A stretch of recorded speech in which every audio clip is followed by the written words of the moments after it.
I mean, the U.S. is a member of the OECD, I understand that, but we said it was a jolly good idea, and I wonder, it's weird when we start lecturing ourselves in a global forum.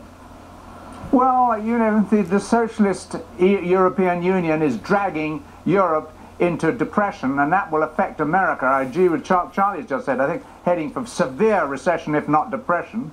And this thing of high taxes is directed at the wrong target. It's directed at individuals when it should be directed at big government.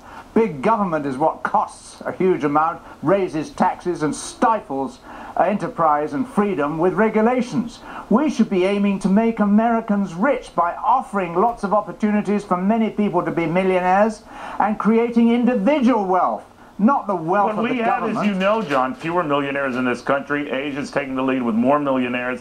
Germany's rapidly rising in that regard. Russia as well. England might be there for all I know, but my point is, John, that now England is really one of the few countries in Europe that is trying to reverse this high tax trend.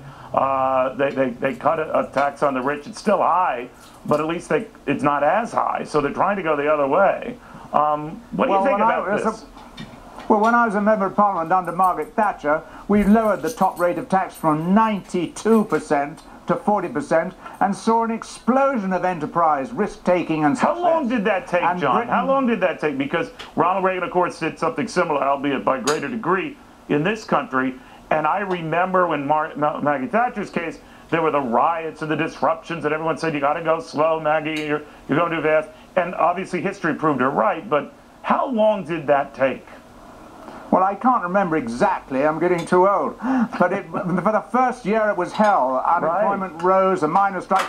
And I think it was about 3 years before it started to really show, 2 to 3 years. And then we had a debt repayment schedule. The government was repaying its debt. And the thing was a huge success. And Margaret Thatcher had the guts to stick it through because she was not socialist. She said, as you know, socialism's great, but very soon you run out of other people's money. And the other people is us. We should be creating individual wealth because that creates individual freedom against a totalitarian government, which the socialists want. They want everything owned by the government, government rich and the people poor. And we believe in something exactly opposite to that. And that's, of course, where Europe's heading, towards a totalitarian government with the people poor and the government bloated and rich. And I think that's a terrible thing. Even though you think you're an expert having worked with Maggie Thatcher, I saw the Academy Award-winning movie on her, so I think I'm a little more up on this than you are. And in the movie, there's that famous scene, I'm kidding here, but it was a great scene, where her entire aides, cabinet, whatever you guys call over there, was just turning on her. And she just said, we're going to keep doing this. And you can all quit if you want to. You can all quit if you want to. But she stood her ground. What do you think of Republicans in this country who get nervous in the face of spending cuts and the like and say, boy, we're alienating people? Can they hold their ground? Should they hold their ground? Well, it's not easy. And in face of a depression, I think, that's coming, it's going to be even more difficult.